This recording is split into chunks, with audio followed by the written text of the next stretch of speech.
잠언.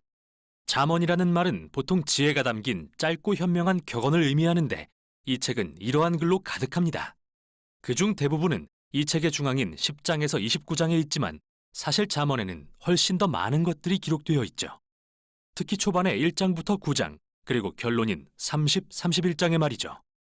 이 책의 서문은 1장 1절부터 9절이며 무엇보다 먼저 이 책을 솔로몬 왕과 관련짓습니다.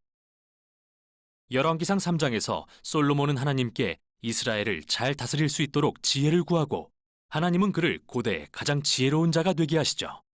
또 열왕기상 4장에는 그가 수천 개의 잠언과 시편을 쓰고 동식물에 대한 지식도 수집했다는 기록이 있는데 솔로몬은 마치 이스라엘 지혜 문학의 근원 같습니다. 이 책 전체를 그가 직접 쓴 건 아니지만 이스라엘의 지혜 전통이 그에게서 시작됐으니까요. 서문은 이 책을 읽음으로써 여러분도 지혜를 얻을 수 있다고 말합니다. 우리는 대부분 지혜라고 하면 지식을 떠올리지만 히브리어로 호크마의 뜻은 단순한 정신적 활동 이상으로 실질적 행동도 가리킵니다. 즉, 기술이나 응용 지식에 가깝죠. 출애굽기 31장에 이스라엘의 예술가와 장인이 호크마를 지니고 있다고 기록된 이유가 바로 이겁니다. 따라서 이 책의 목적은 여러분이 하나님의 세계에서 잘 살기 위한 실질적 기술들을 익히도록 돕는 것이죠. 또한 서문은 또 다른 핵심 주제와 관련이 있는데 바로 여호와를 경외하는 것입니다.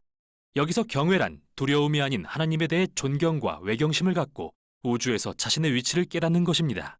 즉, 나는 하나님이 아니며 선악과 옳고 그름을 판단하는 주체가 아님을 인지하는 도덕적인 마음가짐입니다. 오히려 하나님 앞에서 자신을 낮춰 하나님이 정의하신 옳고 그름을 인정하는 것이죠. 설령 그게 마음에 들지 않을 때라도요. 이제 서문이 끝나고 본문 첫 부분인 1장부터 9장으로 넘어가는데요. 이 부분에도 짧은 한 줄짜리 격언은 없습니다. 오히려 아버지가 아들에게 주는 10가지 교훈이 담겨 있죠. 지혜의 소리를 듣는 법과 여호와를 경외하며 살아가는 방법을 가르칩니다. 즉, 선을 행하고 진실되며 관대하게 살 때 성공과 평안으로 인도하신다는 것을 말이죠. 또한 아버지는 아들에게 어리석고 악하며 바보 같은 결정을 하지 말라고 경고합니다. 이는 결국 이기심과 교만을 낳고 멸망과 수치로 이끌기 때문이죠. 그러므로 아들은 지혜를 구하고 여호와를 경외하는 것을 인생 최고의 목표로 삼아야 합니다. 그리고 이런 사고방식은 잠언 전체의 도덕적 논리를 구성하고 있죠. 이렇게 아버지의 이 10가지 교훈은 성경의 지혜 문학이 무엇이며 성경의 다른 책들과 어떻게 다른지 단서를 제공합니다. 이 책은 하나님이 지으신 세상에서 잘 사는 법을 탐구하고 있지만 지혜란 모세가 시내 산에서 받았던 율법과는 다르며 하나님이 백성에게 주시는 신성한 음성인 예언과도 다릅니다. 오히려 지혜 문학은 하나님의 백성이 세대를 거치며 쌓은 통찰력으로 하나님과 타인을 존중하며 사는 방법을 가르쳐주죠. 그래서 잠언을 통해 지혜에 대한 인간의 말이 하나님의 말씀과 지혜로 모여지고 이게 1장부터 9장의 또 다른 내용과 연결됩니다. 지혜라는 여인의 시 4편이 있습니다. 여기서 지혜는 여인으로 의인화되는데 그녀는 사람들에게 주목하고 그녀를 찾으라고 소리칩니다. 지혜가 말하길 자신은 우주와 함께 짜여있기 때문에 지혜로운 결정을 하는 사람들은 언제나 그녀를 필요로 한다고 합니다. 즉, 관대하거나 성적으로 정결하거나 정의로운 사람은 지혜에 의지하는 거라고요. 지혜라는 여인의 이 시들은 창의적이고 시적인 방법으로 우리가 하나님의 도덕적 우주 안에 살고 있다는 걸 말해줍니다. 선과 정의란 객관적인 실제이며 이를 무시하는 것은 우리의 책임이라는 것을 말이죠. 그러므로 여호와를 경외하며 지혜롭게 사는 것은 우주와 결을 맞추는 것이죠. 이렇게 아버지의 교훈과 지혜라는 여인의 시가 만나 이 책이 어떤 의미를 갖는지 분명히 알려줍니다. 여러분은 단지 좋은 조언을 읽는 게 아니라 선조들로부터 지혜를 배우라는 하나님의 초청을 읽는 것이라고요. 이 책의 다음 부분인 10장부터 29장에는 수백 개의 고대 잠언이 나오는데요. 지혜와 여호와를 경외하는 태도를 삶의 모든 영역에 적용하죠. 가족, 직장, 이웃, 우정, 성, 결혼, 재정, 분노, 용서, 술, 빚 등 모든 영역에요. 그리고 이 잠언들은 1장부터 9장의 가치체계로 걸러진 것들이며 한결같이 매우 짧고 기억하기에 쉬운 것들인데요. 사실 이 부분은 인생의 여정에서 다시 보고 또 보며 참고할 수 있는 내용으로 쓰인 것이죠. 이제 중요한 문제는 이 잠언을 어떻게 읽을 것인가입니다. 먼저 모든 잠언은 본질적으로 개연성에 대한 것입니다. 만일 우리가 여호와를 경외하고 지혜롭고 선한 결정을 내린다면 모든 일이 잘 풀리겠지만 여호와를 경외하지 않고 어리석게 산다면 삶은 아마도 잘 풀리지 않겠죠. 실제로 이런 경우가 많겠지만 항상 그런 건 아닌데요. 그래서 다음 요지는 잠언은 언약이 아니라는 것입니다.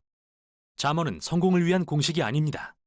예를 들어 어떤 잠언은 주님을 경외하면 장수를 누리지만 악인의 수명은 짧아진다고 하고, 어떤 잠언은 마땅히 걸어야 할 그 길을 아이에게 가르치면 늙어서도 그 길을 떠나지 않는다라고 합니다. 물론 여호와를 경외하는 도덕적인 사람은 더 좋고 장수하는 삶을 살 가능성이 높겠죠. 아이를 안정되고 사랑이 많은 가정에서 기르면 잘 자랄 것이고요. 하지만 꼭 그렇다는 보장은 없습니다.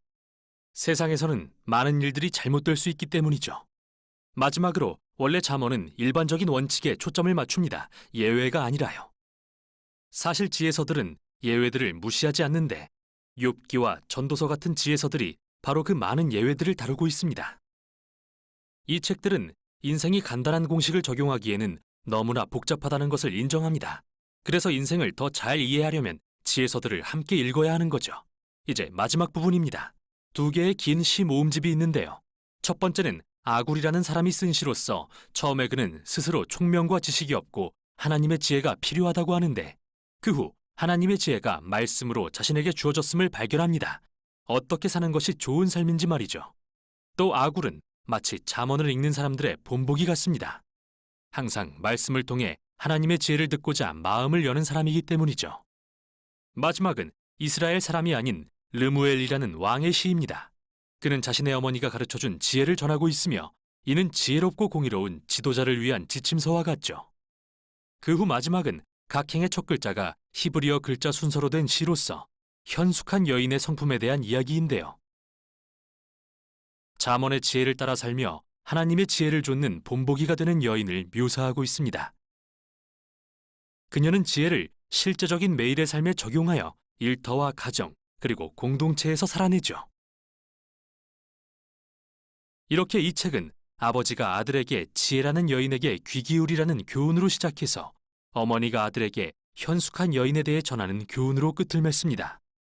잠언은 삶의 모든 계절을 지나는 모두를 위한 책이며 하나님의 선한 세상에서 지혜롭게 잘 살기 위한 지침서입니다. 이게 바로 잠언이 전하는 내용입니다. 잠언 제1장. 다윗의 아들 이스라엘 왕 솔로몬의 잠언이라. 이는 지혜와 훈계를 알게 하며 명철의 말씀을 깨닫게 하며 지혜롭게 공의롭게 정의롭게 정직하게 행할 일에 대하여 훈계를 받게 하며 어리석은 자를 슬기롭게 하며 젊은 자에게 지식과 근신함을 주기 위한 것이니 지혜 있는 자는 듣고 학식이 더할 것이요 명철한 자는 지략을 얻을 것이라. 잠언과 비유와 지혜 있는 자의 말과 그 오묘한 말을 깨달으리라. 여호와를 경외하는 것이 지식의 근본이거늘 미련한 자는 지혜와 훈계를 멸시하느니라. 내 아들아, 내 아비의 훈계를 들으며 내 어미의 법을 떠나지 말라. 이는 내 머리에 아름다운 관이요 내 목에 금 사슬이니라. 내 아들아, 악한 자가 너를 꿰을지라도 따르지 말라. 그들이 내게 말하기를 우리와 함께 가자. 우리가 가만히 엎드렸다가 사람의 피를 흘리자. 죄 없는 자를 까닭없이 숨어 기다리다가 스올같이 그들을 산채로 삼키며 무덤에 내려가는 자들같이 통으로 삼키자.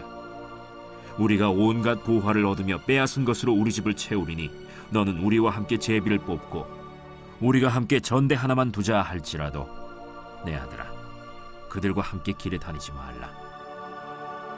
내 발을 금하여 그 길을 밟지 말라. 대저 그 발은 악으로 달려가며 피를 흘리는 데 빠름이니라. 새가 보는 데서 그물을 치면 헛일이겠거늘 그들이 가만히 엎드리면 자기의 피를 흘릴 뿐이요 숨어 기다림은 자기의 생명을 해할 뿐이니 이익을 탐하는 모든 자의 길은 다 이러하여 자기의 생명을 잃게 하느니라. 지혜가 길거리에서 부르며 광장에서 소리를 높이며 시끄러운 길목에서 소리를 지르며 성문 어귀와 성중에서 그 소리를 발하여 이르되 너희 어리석은 자들은 어리석음을 좋아하며 거만한 자들은 거만을 기뻐하며 미련한 자들은 지식을 미워하니 어느 때까지 하겠느냐.